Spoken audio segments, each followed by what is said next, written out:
요한복음 8장 1절에서 11절 말씀. 예수는 감람산으로 가시니라.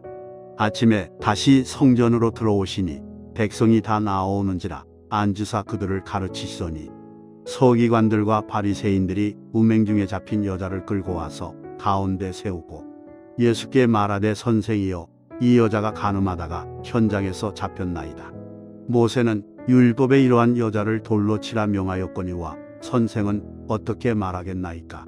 그들이 이렇게 말함은 고발할 조건을 얻고자 하여 예수를 시험함이로라. 예수께서 몸을 굽히사 손가락으로 땅에 쓰시니 그들이 묻기를 맞이 아니하는지라. 이에 일어나 이르시되 너희 중에 죄 없는 자가 먼저 돌로 치라 하시고 다시 몸을 굽혀 손가락으로 땅에 쓰시니 그들이 이 말씀을 듣고 양심의 가책을 느껴 어른으로 시작하여 젊은이까지 하나씩 나가고 오직 예수와 그 가운데 섰는 여자만 남았더라. 예수께서 일어나사 여자 외에 아무도 없는 것을 보시고 이르시되 여자여 너를 고발하던 그들이 어디 있느냐? 너를 정죄한 자가 없느냐? 대답하되 주여 없나이다. 예수께서 이르시되 나도 너를 정죄하지 아니하노니 가서 다시는 죄를 범하지 말라 하시니라. 아멘. 방금 여러분과 봉독한 요한복음 8장 1절에서 11절 말씀 중심으로 기회를 붙잡은 사람들이라고 하는 제목으로 함께 오늘 은혜의 말씀을 나누도록 하겠습니다. 여러분 중에 이런 분 계시리라고 생각합니다. 기회가 주어졌음에도 불구하고 내가 지혜롭지 못해서 그 기회를 놓쳐버린 경우, 아니면 그 기회가 주어졌음에도 그것이 얼마나 중요하고 소중한 것인지 미처 깨닫지 못해서 그냥 흘려버린 경우, 이런 경우 여러분 경험해 보시지 않으셨는지요? 반면 기회가 주어졌을 때 이것이 얼마나 소중하고 중요한 일임을 깨달아 기회가 기회되도록 믿음으로 붙잡음으로 성공적인 삶을 살아가는 경우, 여러분들은 어떠신지요? 오늘 본문에서는 이 두 가지 모습을 다 보여주시는 사건이라고 할 수 있겠습니다. 오늘 본문 말씀을 보니 당시 서기관들과 바리새인들이 간음하다 현장에서 발각된 여인을 끌고 와 예수 앞에 세워 놓습니다. 그리고 묻습니다. 5절이지요. 예수 선생, 모세의 율법에서는 음행한 여자는 돌로 치라 하였는데 예수 선생은 어떻게 말하시겠소? 하고 묻습니다. 그리고 6절에서 이 질문에 대해서 이렇게 말씀합니다. 그들이 이렇게 말한 것은 고발할 조건을 얻고자 하여 예수를 시험함이로라. 지적하면서 이들의 질문의 의도가 분명 악의적이었음을 알려주고 있습니다. 그러니까 정말 이들이 몰라서 예수께 데리고 와서 이 여인을 어떻게 처리하면 좋겠습니까? 라고 묻는 것이 아니라 이 여인을 통해서 예수님으로 하여금 고발할 조건을 얻고 예수를 시험하려고 하는 이런 악의적인 감정을 갖고 예수께 질문하고 있다는 것입니다. 사실 신명기 22장 24절의 말씀에 보면 너희는 그들을 둘 다 성문 문으로 끌어내고 그들을 돌로 쳐 죽일 것이니, 이렇게 당시에 음행하다가 현장에서 발각되면 이 두 남녀를 성 밖으로 끌어내서 그 현장에서 돌로 쳐 죽이라고 하는 말씀이 있는 거예요. 그러니까 이 말씀을 가지고 지금 예수에게 악의적인 질문을 하고 있는 것이지요. 때문에 예수님이 만약에 이 모세의 율법에 의거해서 그래 그렇더냐 그러면 돌로 치라 하고 명하시면 이들은 분명 예수가 어떻게 이렇게 말할 수 있느냐, 예수의 가르침이 무엇이더냐, 죄인을 불쌍히 여겨 구원하며 사랑하라 함이 가르침이 아니었더냐, 그런데 돌로 치라 하니 예수님의 가르침은 다 거짓이 아니냐 하며 예수를 공격했을 겁니다. 또 반면에 이 여인에게 자비를 베풀라고 하면 이들은 분명 모세의 율법을 어기는 자라 하여 종교 재판에 예수를 회부하고 인하여 예수를 해하고자 함이었을 것입니다. 그렇다면 당시의 이 서기관들과 바리새인들은 어찌하여 이렇게 예수를 미워하고 해하려고 했을까? 이유가 이렇습니다. 예수가 자신들의 거짓과 위선 그리고 타락한 신앙을 지적하면서 회개하라고 천국이 가까웠느니라고 말씀하시니까 듣는 이들 심기가 불편할 정도가 아니라 아예 예수를 죽여버리고 싶었던 겁니다. 다른 사람들은 자신을 보고 야, 훌륭하다, 정말 대단한 그런 사람들이다 이러면서 칭송을 아끼지 않는데 예수만은 자신들의 신앙에 대해서 생활에 대해서 거짓되고 위선된 것이라고 지적하면서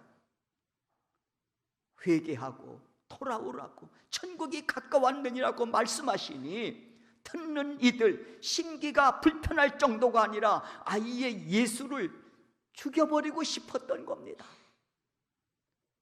그러니 이들은 현장에서 가늠하다가 붙잡힌 여인을 끌고 와가지고 예수께 악의적인 질문을 해서 그 예수님의 탑을 하면 이를 빌미로 이 여인과 함께 엮어서 예수를 해하려고 했던 겁니다. 불순한 의도지요. 그러면서 이들이 묻고 있는 겁니다. 예수 선생, 가늠한 이 여인을 당신은 어떻게 처리하겠소? 그러자 예수님께서 이렇게 답하시지요. 6절 하반절입니다. 예수님 몸을 굽히사 손가락으로 땅에다가 뭔가를 쓰십니다. 바리새인과 서기관들이 뭐야? 저 뭐 하시는 거야?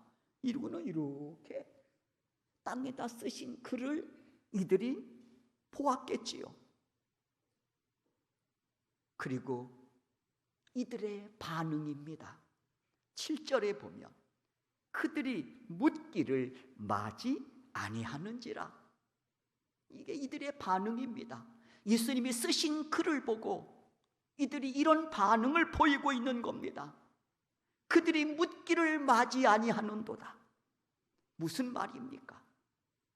더 이상 예수를 시험할 의도를 가지고 이 여인을 어떻게 할 거냐고 묻는 이가 없었다는 것입니다. 그렇다면 이때 예수님께서 땅에다가 뭐라고 쓰신 걸까? 궁금합니다. 그러나 사실 알 길이 없습니다. 왜냐하면 성경 어디에도 기록되지 않았기 때문입니다. 그러나 학자들은 이렇게 추측은 합니다. 첫째는 남의 죄를 들춰내기를 즐겨하는 이들의 못된 습성을 탄식하시며 이에 대한 슬픔을 쓰시지 않았을까?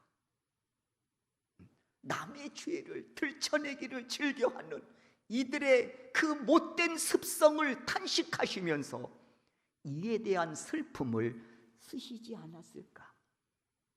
그리고 두 번째는 몰래 숨어 지은 본인들의 죄목을 일일이 땅에 기록하시어 포기하시지 않았을까? 너는 어떠냐? 너의 죄목이니라 땅에다가 일일이 다 쓰시지 않았을까? 이렇게 학자들은 추측하고 있습니다. 그러나 어쨌든 분명한 것은 예수님께서 쓰신 글을 보고 나서 이들은 큰 충격을 받고 입을 다물게 됐다는 것입니다. 그리고 예수님은 이들을 향해 조용히 말씀하십니다. 그게 7절이지요. 너희 중에 죄 없는 자가 먼저 돌로 치라. 너희 중에 죄 없는 자가 먼저 돌로 치라. 그리고는 다시 예수님은 몸을 굽혀 땅에다가 또 뭔가를 쓰십니다. 그러자 이들은 그 쓰신 글을 보고 또 하시는 말씀을 듣고 양심의 가책을 느꼈다고 했습니다. 그리고 이들은 들고 있던 돌을 슬그머니 내려놓고 어른으로부터 젊은이까지 아주 조용히 그러나 신속하게 그곳을 떠났다고 했습니다. 이젠 그 현장에 예수님과 그리고 부끄러움과 두려움에 떨고 있는 여인만이 남아 있습니다. 그림이 그려지시지요. 예수님 그 여인을 향해 말씀하시지요. 10절입니다. 여자여, 너를 고발하던 그들이 어디 있느냐? 너의 죄를 고발하던 그들이 어디 있냐? 너의 죄를 정죄하던 자가 어디 있느냐? 하고 물으시는 거예요. 여자여, 너를 고발하던 그들이 어디 있느냐? 너를 정죄하던 자가 없느냐?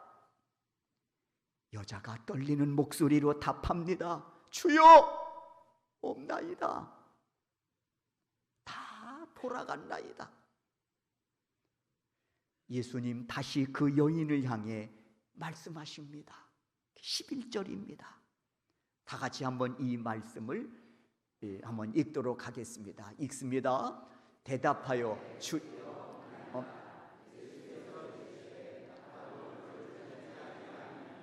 가서 다시는 죄를 범하지 말라 하시니라. 여기까지가 오늘 본문의 내용입니다. 저는 오늘 본문의 내용을 통해서 세 가지를 여러분에게 말씀드리려고 합니다. 첫째는 예수를 악의적인 감정을 가지고 고발하고 시험하려고 하는 서기관과 바리새인들입니다. 바리새인과 서기관들은 한마디로 당시의 종교 지도자들이라고 생각하시면 될 듯 싶습니다.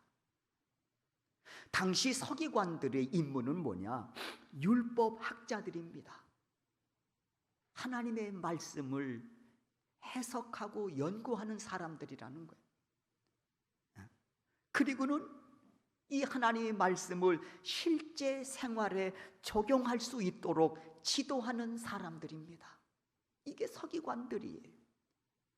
말씀을 해석하고 연구하고 그래서 이를 실제적인 생활에 적용할 수 있도록 지도하는 사람들.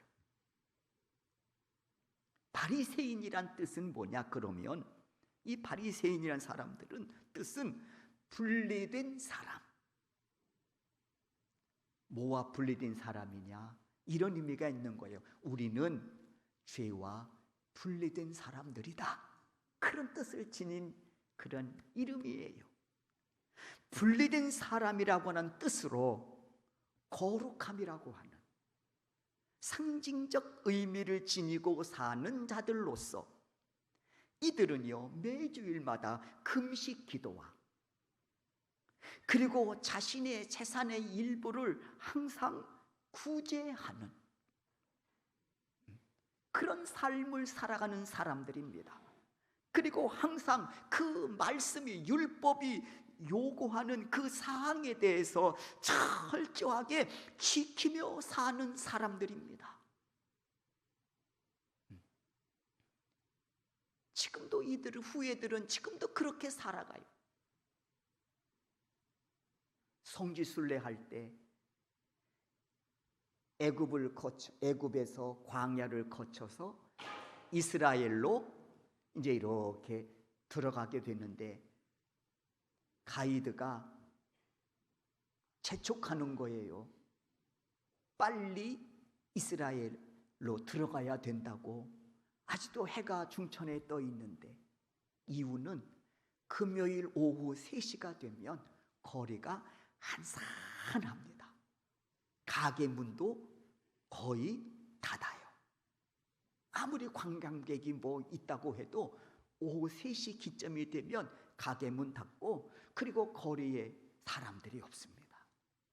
그때부터 이들은 율법을 지키는 안식일을 지키는 겁니다. 심지어는 엘리베이터를 타도 요 번호 누르는 것도 일이라고 생각해서 이들이 주저합니다. 그러니까 바리새인들이 이런 율법 지킴에 앞장선 사람들이라는 거예요. 그러다 보니 외적인 어떤 경건에 남에게 보여주기식 경건, 이렇게 말하면 좀 쉽게 이해가 되겠죠. 그러다 보니까 외적 경건에 집착해서 남에게 보여주기 삶을 통해서 우월의식, 우리는 너희와는 다르다, 우리는 죄와 분리된 사람이고 우리는 거룩한 삶을 살아가는 사람들이다 라고 하는 이런 우월의식에 사로잡혀 사는 사람들이기도 했습니다. 그러다 보니까 자신들의 경건을 자랑하면서 남을 정죄하는 일을 서슴지 않는 사람들이었습니다. 왜 너는 나처럼 거룩하게 못 사냐? 이러면서 남을 정죄하는 그 일을 서슴지 않는 그런 사람들이었다는 것입니다. 그런데 예수님은 이러한 이들의 잘못된 신앙생활에 대해서 지적하시면서 이들을 책망하신 것이지요. 외적으로는 잘 포장되어 있지만 실상 너희들의 중심은 무덤과 같다는 거예요. 무덤이 어떻습니까? 겉으로는 아름답게 꾸며 놓았지만 뚜껑을 열면 그 속에서는요 시체가 썩는 냄새가 나고요. 그리고 실상은 죽음이 있는 곳 아닙니까?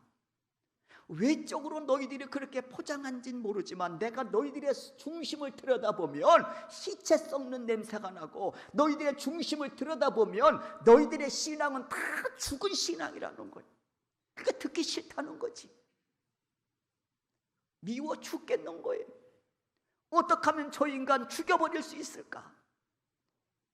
당시 이것이 서기관과 바리새인들의 생각이었습니다. 때문에 이런 악의적인 생각을 가지고 간음하다가 현장에 붙잡힌 여인을 끌고 와서 어떻게 할 것이냐 따지고 묻고 있는 겁니다.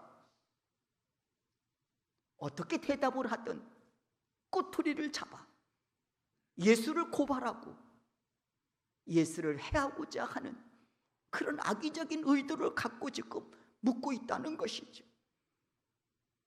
이에 예수님께서 보면 처음에는요 이 여인을 보시면서 아무런 말씀을 하시지 않잖아요. 오히려 이 여인을 죄인이라고 끌고 온 당시 서기관과 바리새인들에게 예수님은 더 집중하고 계신 것을 볼 수 있습니다. 상황으로 보면 그 여인을 예수님이 보시고 그 여인에 대해서 말씀하셔야 되잖아요. 그런데 이 여인은 잠깐 뒤로 물리십니다. 그리고 예수님이 집중하고 있는 사람은요 서기관과 바리새인들이라는 것입니다. 왜요? 왜 예수님은 이들에게 더 관심을 갖고 계실까? 이유는 분명합니다. 적어도 이들에게 끌려온 이 여인은 자신이 죄인이라는 것을 알고 있는 거예요. 적어도 이 여인은 나는 죄인입니다, 이 사실을 알고 있단 말이에요. 그런데 문제는 이 여인을 끌고 온 바리새인과 서기관들, 자신들이 죄인임을 끊임없이 예수님께로부터 지적을 당하면서도 책망을 받으면서도 나는 죄인이 아니라는 거예요. 나는 의인이라는 겁니다. 예수님은 죄인이라고 지적하시는데 왜 내가 죄인이냐, 나는 의인입니다 하고 착각하면서 남을 정죄하는 데만 혈안이 되어 있으니 예수님은 이들에 관해서 더 불쌍한 마음을 가지고 지금 관심을 기울이고 계시다는 겁니다. 관심 받는 것도 여러 가지요, 그렇죠? 때문에 보면 예수님은 이들에 대해서 계속 죄를 지적하시고 책망하셨습니다. 마태복음 23장 27절입니다.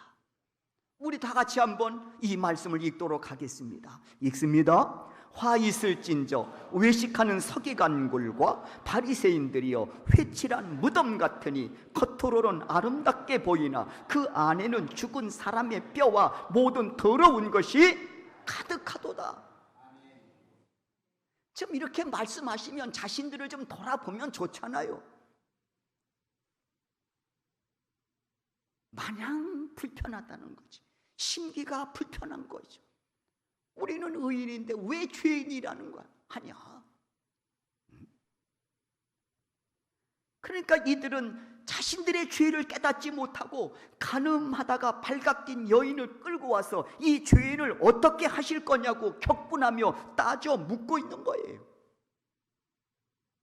이에 예수님께서 이들을 안타깝게 바라보신 후에 당신의 몸을 굽혀 손가락으로 땅에 뭔가를 쓰신 후에 말씀하십니다. 너희 중에 죄 없는 자가 먼저 돌로 치라.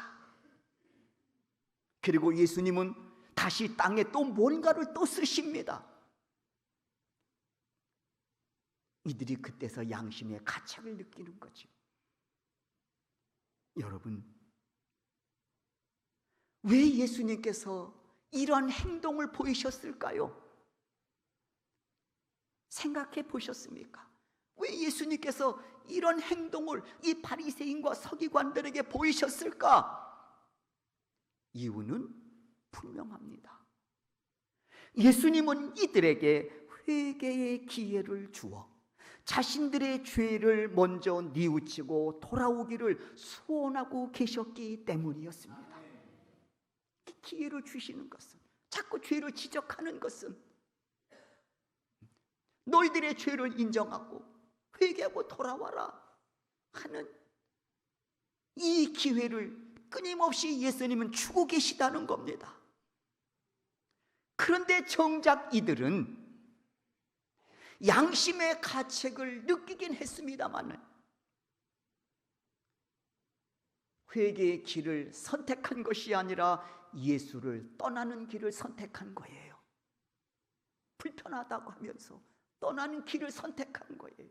회개의 길을 선택한 것이 아니라. 안타까운 일이지요. 양심의 가책을 느꼈으면 그 자리에 꿇어 엎드려서 제가 죄인입니다 고백하며 회개했어야 했는데 기회를 잃어버린 거죠. 예수를 떠나버린 겁니다. 그리고 결국 얼마 후에 이들은 가룟 유다와 협작하여 예수를 십자가에 못 박는데 주범 역할을 맡습니다. 좋은 역할도 참 많이 있는데 죄송해요, 이런 말 쓰려서 그런 빌어먹을 역할을 왜 감당하냐고. 수없이 기회를 주셨음에도 불구하고 그 기회를 거절하고 예수를 떠나더니 결국은 가룟 유다와 협작해서 예수를 십자가에 못 박는데 주범 역할을 맡는단 말이에요. 결국 이들도 가룟 유다처럼 차라리 태어나지 않았더라면 좋을 뻔한 인생이 되고 말았습니다. 이들은 자신들의 인생을 통해서 기회를 은혜로 붙잡지 못하고 거절한 인생의 결말이 얼마나 불행한지를 보여주고 있습니다. 기회를 놓쳐버린 사람들. 그렇다면 두 번째, 가늠하다가 현장에서 발각되어 예수 앞으로 끌려온 여인은 어떻게 되었습니까? 사죄의 은총을 받고 새로운 삶을 시작하는 인생이 되지 않았습니까? 그러나 분명한 것은요, 이 여인 역시 죄인임에 틀림이 없었다는 것입니다. 이 여인 역시 죄인임에 틀림이 없었다는 거예요. 때문에 앞에서 보았듯이 모세의 율법에 의해 죄값으로 돌에 맞아 죽어야 할 마땅한 인생이었습니다. 그럼에도 불구하고 이 여인은 서기관이나 바리새인들과는 분명 다른 점이 있었습니다. 다른 점이 있었단 말이에요. 뭘까요? 서두에 잠깐 비추었듯이 자신이 죄인이라는 사실을 잘 알고 있었다는 것입니다. 자신이 죄인이라는 것을 알고 있었다고 말이에요. 그러니까 나는 돌에 맞아 죽어도 할 말이 없다는 것이 이 여인의 입장이었습니다. 나는 돌에 맞아도 마땅하다, 할 말 없습니다. 이게 이 여인의 입장이었다는 거예요. 이에 예수님께서 여인을 정죄하던 사람들을 돌려보내신 후에 이 여인에게 묻습니다. 10절이지요. 여자여, 너를 고발하던 그들이 어디 있느냐? 너를 정죄한 자가 어디 있느냐고 묻고 계신 겁니다. 너의 죄를 고발하던 사람들 어디 갔니? 너의 죄로 인하여 너를 정죄하던 자들이 어디 갔느냐? 물으시고 간 거예요. 여러분, 이 질문의 의도는요, 깊은 의미가 있는 질문이에요. 가만히 생각해 보세요. 이 예수님의 이 질문의 의도가 무엇을 담고 있는지. 너를 고발하던 자 어디 갔니? 너를 정죄하던 자들 어디 갔니? 여러분, 이 질문 속에 담겨져 있는 예수님의 의도가 있습니다. 그게 뭐냐면 너도 저들과 다를 바 없는 죄인이었다는 겁니다. 그러니까 고발당한 거, 그러니까 정죄당한 거 아닙니까? 너도 저들과 다를 바 없는 죄인이었다는 것을 알려주고 계신 거예요. 이에 여인이 이렇게 답하지요. 없나이다.